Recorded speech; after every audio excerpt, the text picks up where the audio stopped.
Imagine going into the delivery room and your biggest fear isn't even the labor itself. It's Right. not the contractions. It's not the medical equipment.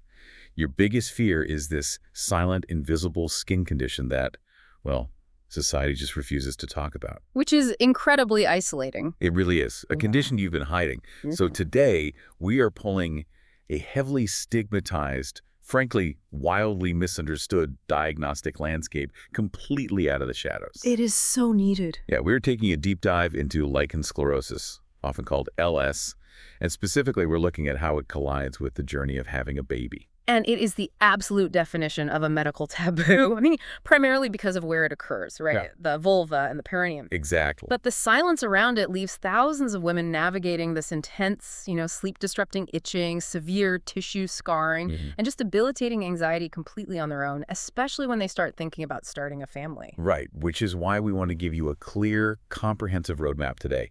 And to do that, we've pulled together a pretty massive stack of sources. We've got some great data to go through. Yeah, we're looking at the comprehensive medical guidelines from the British Association of Dermatologists, the Euroguiderm 2023 update, some deep pharmacological data from the UK Teratology Information Service, and a bunch of clinical reviews tracking real-world pregnancies. Which is where the really practical insights are. Definitely. So the core mission driving our deep dive today is simple but loaded. Can lichen sclerosus affect pregnancy? Well, the medical literature provides answers that are actually incredibly reassuring, but they do require a deep understanding of the biology at play. Okay, so where do we start? To answer that core question, we really have to start at the biological starting line, which is getting pregnant in the first place. Right. The primary fear for a lot of newly diagnosed patients is that a disease operating in the genital region means, their entire reproductive system is somehow under attack. I really want to break down the mechanics of that because it's a terrifying assumption to make, but it's fundamentally incorrect. Completely incorrect. The sources are very clear that lichen sclerosus is strictly a dermatological condition. It's a disease of the skin and the superficial mucosal tissue. It does not penetrate deeper into the body. Exactly. Your internal reproductive organs, the ovaries, the fallopian tubes, the uterus, they're completely untouched. A woman's baseline biological fertility remains entirely unchanged by LS. Right. The internal machinery to create an embryo is basically flawless, but the physical mechanics of conception, actually getting the sperm to the egg, that can become a monumental hurdle. Let's talk about why that hurdle exists, because the physical changes to the skin are severe. I like to think of healthy tissue like a fresh rubber band. That's a good analogy. It stretches to accommodate pressure, right, and it bounces back easily. But severe, untreated LS turns that tissue into a rubber band that has been left out in the baking sun for a month. It just completely loses its integrity. Yeah, the chronic inflammation destroys the skin's natural architecture. It becomes thick, brittle, and loses all its elasticity. And when you apply any tension or friction to that brittle tissue, it just snaps. It creates these microscopic fissures or sometimes even larger lacerations. Ouch. Yeah, it's incredibly painful. And over time, the chronic inflammation can actually cause the labia to fuse together, which significantly narrows the vaginal opening. Which obviously makes things difficult. Extremely. The medical term for the resulting pain during intercourse is dyspareunia. So the actual act of conceiving can be excruciatingly difficult without medical intervention. Which means for anyone listening who is in the family planning stage, early diagnosis and rigorous symptom management are non-negotiable. Absolutely. You have to get ahead of it. If you get the inflammation under control with topical treatments before you start trying to conceive, you prevent that structural scarring and keep the tissue elastic. Right. So the front door isn't stuck, so to speak. Exactly. Okay, so let's move the timeline forward. Let's say the treatment works, the tissue is healthy, and conception is successful. You are pregnant. A huge milestone. But then the body immediately launches into this massive total system overhaul. We are talking about unprecedented hormonal surges. How does this new environment impact the existing lichen sclerosus? We actually have some fascinating data on this.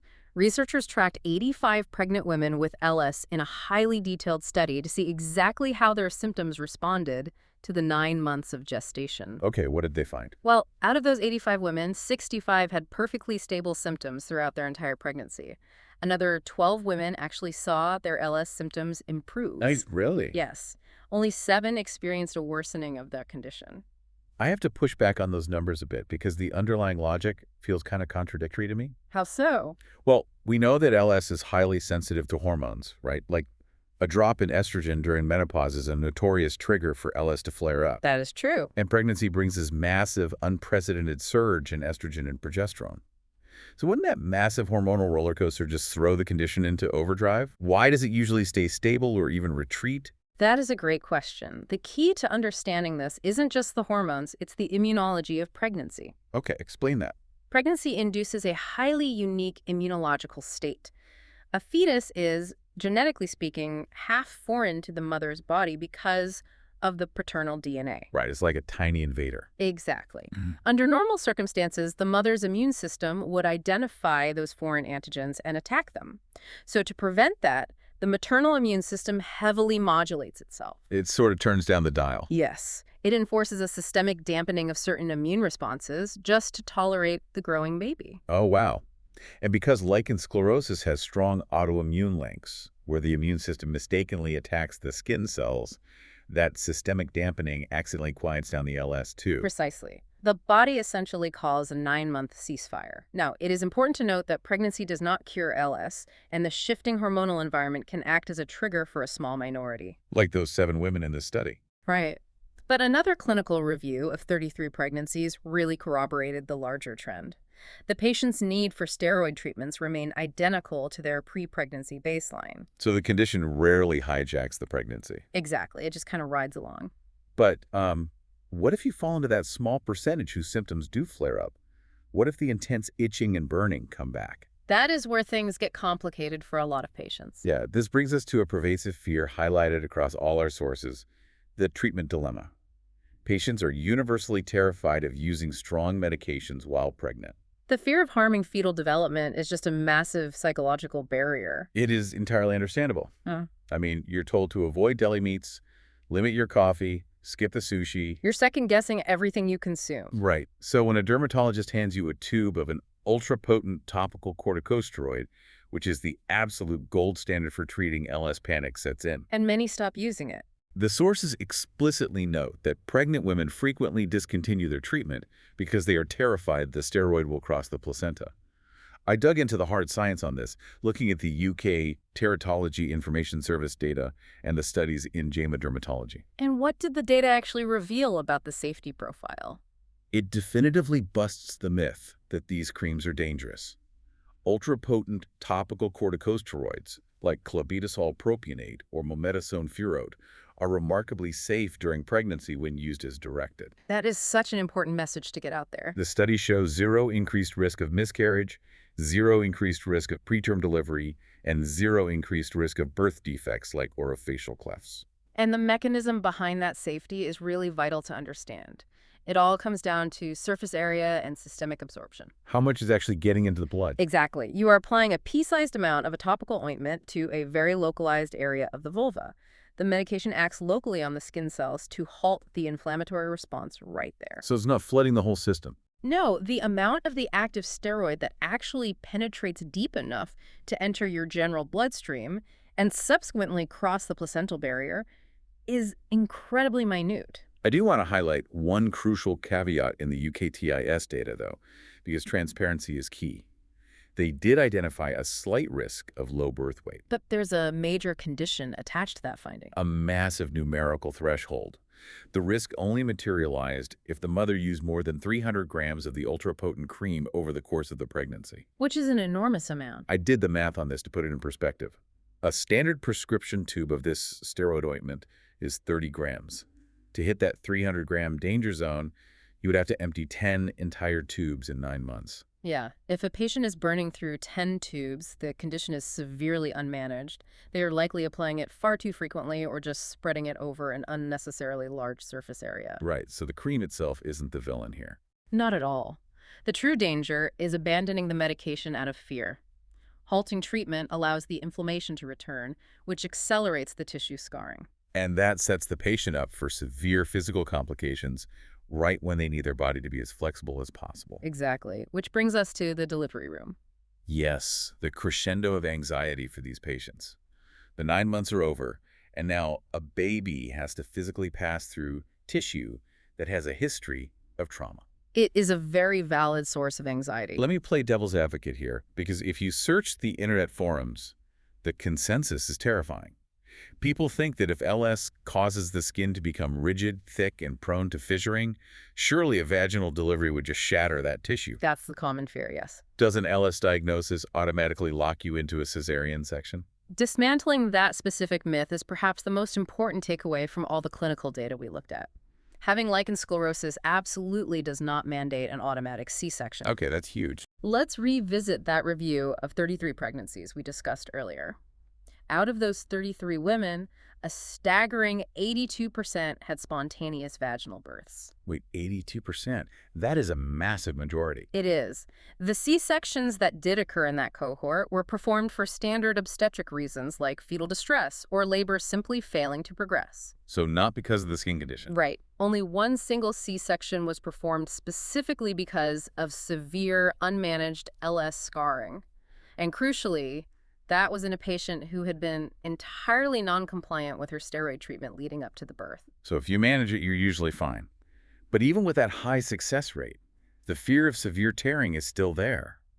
Pushing a newborn past a perineum that might resemble that brittle, sun-baked rubber band seems like a recipe for deep lacerations. Tearing is a reality of childbirth, regardless of a dermatological diagnosis. I mean, standard obstetric data shows that tearing happens in about 90% of all first-time vaginal births anyway. 90%. Okay, so it's basically expected. Exactly. The perineum undergoes immense mechanical stress.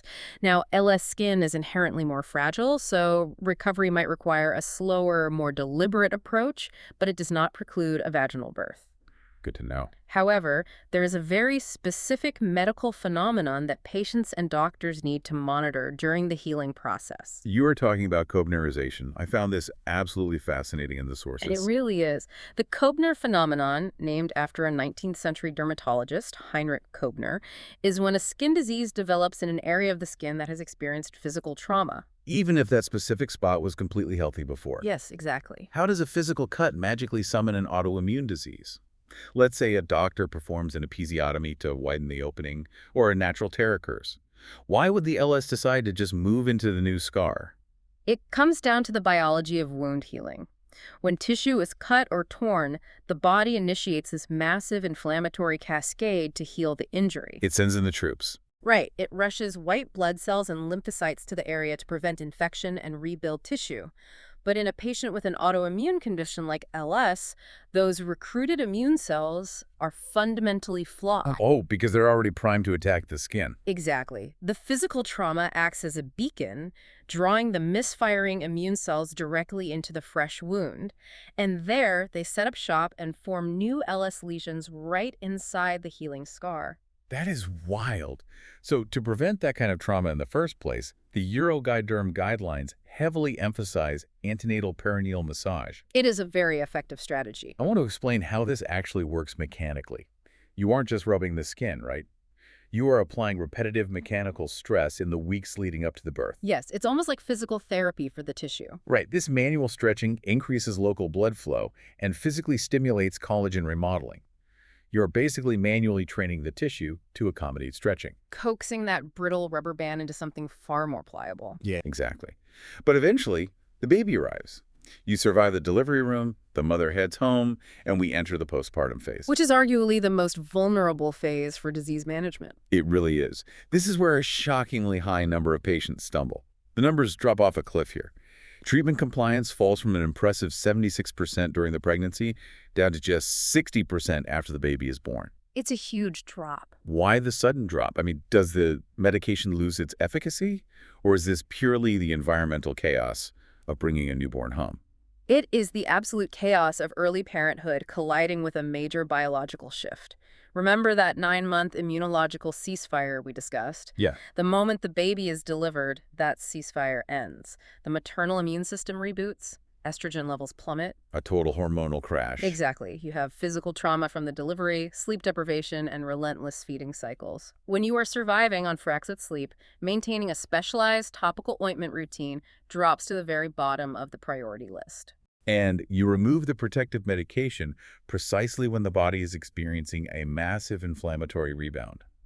It is the perfect storm for a severe flare-up. And there's another massive factor driving that 60% compliance rate: breastfeeding anxiety. Right, people are terrified of the cream again. Many mothers abruptly stop using their steroid creams postpartum because they are terrified the active ingredients will pass into their breast milk and harm the newborn. The guidelines are completely unambiguous here, though. Maintaining topical steroid use is completely safe while breastfeeding. Totally safe. The mechanism of safety is exactly the same as during pregnancy. Because it is a topical application on a small localized area, the systemic absorption into the bloodstream is negligible. Virtually nothing makes it into the breast milk. The only practical rule is basic hygiene. Wash your hands thoroughly after applying the medication, and obviously keep the ointment away from the chest. Right. But before we finalize the timeline, we do need to address the absolute prohibition. Oh yes, the banned treatments. We've established that topical corticosteroids are the safe gold standard. But the medical guidelines are incredibly strict about two specific alternative treatments that must be avoided entirely during family planning and pregnancy. Let's walk through those, starting with topical calcineurin inhibitors. These are immunosuppressant creams sometimes prescribed if a patient doesn't tolerate steroids well. Why are they banned? Calcineurin inhibitors work by blocking an enzyme called calcineurin, which normally activates T cells in the immune system. So they basically suppress the local immune response. Exactly. The problem is that their safety profiles for fetal development simply aren't established yet. We do not have sufficient data to guarantee they don't cross the placenta and suppress the developing immune system of the fetus. Better safe than sorry. Exactly. In the absence of data, they are strictly contraindicated during both pregnancy and breastfeeding. The second prohibition is even more severe: retinoids. The guidelines state that oral or topical retinoids are absolutely forbidden. They are severely teratogenic. I want to explain how that actually works, because it's not just a blanket term for dangerous. Retinoids are derivatives of vitamin A, right? Correct. During embryonic development, vitamin A acts as a crucial signaling molecule. It literally tells fetal cells what type of tissue to become and where to grow. It's the blueprint. Exactly. Yeah. If you introduce outside retinoids into the system, you completely scramble those signals. The cells receive the wrong instructions, which leads to catastrophic malformations of the organs and the skeleton. It's devastating. The teratogenic risk is so severe that the guidelines mandate patients must cease using systemic retinoids at least 2 full years before they even attempt to conceive. 2 whole years. Yes. The medical guidance is paramount here. A patient cannot crowdsource their treatment plan from internet forums when navigating an autoimmune skin condition alongside fetal development. Totally. So, synthesizing everything we've explored from the sources today, lichen sclerosus is a deeply frustrating, painful condition. Undeniably. But it does not have to dismantle your family planning. Your internal biology remains completely capable of conceiving. Your core steroid treatments are scientifically proven to be safe for the baby. And statistically, a vaginal delivery is highly probable. The biggest hurdle isn't really the disease itself, it's the silence surrounding it. You have to communicate openly with your doctors to keep the physical tissue functioning, and you have to maintain your treatment routine through the chaos of the postpartum phase. And, if we look at the broader landscape of women's health, this whole journey reveals an incredibly unexpected silver lining. While lichen sclerosus is vastly underdiagnosed, women suffer in silence for years out of embarrassment, or their symptoms are misdiagnosed by general practitioners as just stubborn yeast infections. Which happens all the time. Right, but think about the sheer volume of intimate, lower body medical examinations a woman undergoes during a standard pregnancy. Oh, wow. You have the initial cervical swabs, the ultrasound monitoring, the labor itself, and the postpartum healing checks. Exactly. Dozens of interactions with OBGYNs, midwives, and specialized nurses. For thousands of women who have been quietly enduring the itching and the scarring, pregnancy acts as an accidental, large-scale screening event. I never thought of it that way. It might be the very first time a highly trained professional actually looks closely, recognizes the distinct white patches and structural changes, and provides an accurate diagnosis. That's incredible. The process of having a baby can be the catalyst that finally gets a woman the targeted treatment she needs to reclaim her quality of life. Exactly. So, the 9-month journey that patients fear might aggravate the condition could actually be the key to finally getting it under control. That is an incredibly empowering perspective to consider as you navigate your own healthcare journey. Just keep advocating for yourself. Always. Keep asking the hard questions and don't let the taboo keep you from getting the answers you deserve. That's all for this deep dive. Catch you next time.